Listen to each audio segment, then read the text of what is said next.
Eto na, official na, number 7, Kristaps Porzingis, ready na maglaro sa Warriors at Victor Wembanyama alien mode na naman versus Lakers.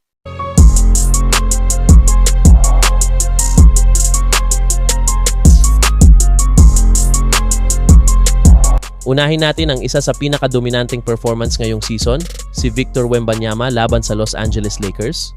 Sa game na ito, pinakita ni Wemby kung bakit siya ang future ng NBA. From the first quarter pa lang sobrang init na niya, halos lahat pumapasok. 3 points, mid-range, drives, at syempre yung signature niyang blocks. Ang pinaka nakakagulat, nag-take over siya agad. Hindi siya naghintay, hindi siya natakot sa Lakers. Kahit kalaban niya mga veterano, talagang pinakita niya na kaya niyang dominahin ang laro. At ang nakakabilib dito, hindi lang scoring ang ginawa niya. Bukod sa points, ramdam mo yung presence niya sa depensa. Alam mo yung pakiramdam na parang ayaw na pumasok ng kalaban sa loob kasi nandyan si Wembanyama? Ganun yung impact niya. Blocks, altered shots, rebounds, lahat ginawa niya.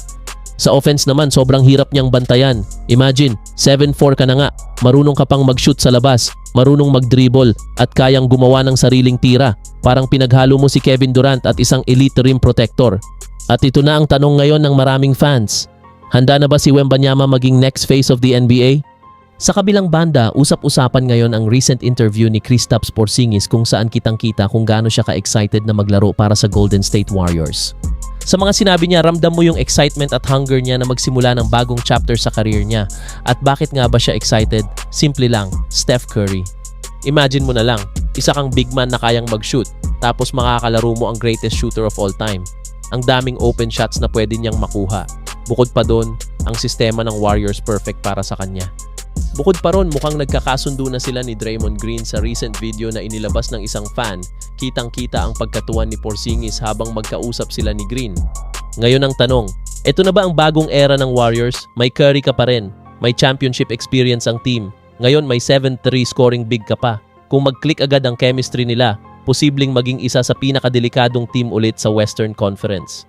Kaya mga ka-NBA, sobrang exciting nang nangyayari ngayon sa liga. Sa isang banda, nandyan si Wembanyama na patuloy na pinapakita na siya ang future superstar.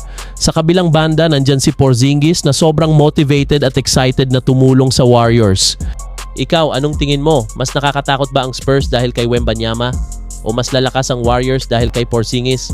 Comment mo sa baba ang opinion mo.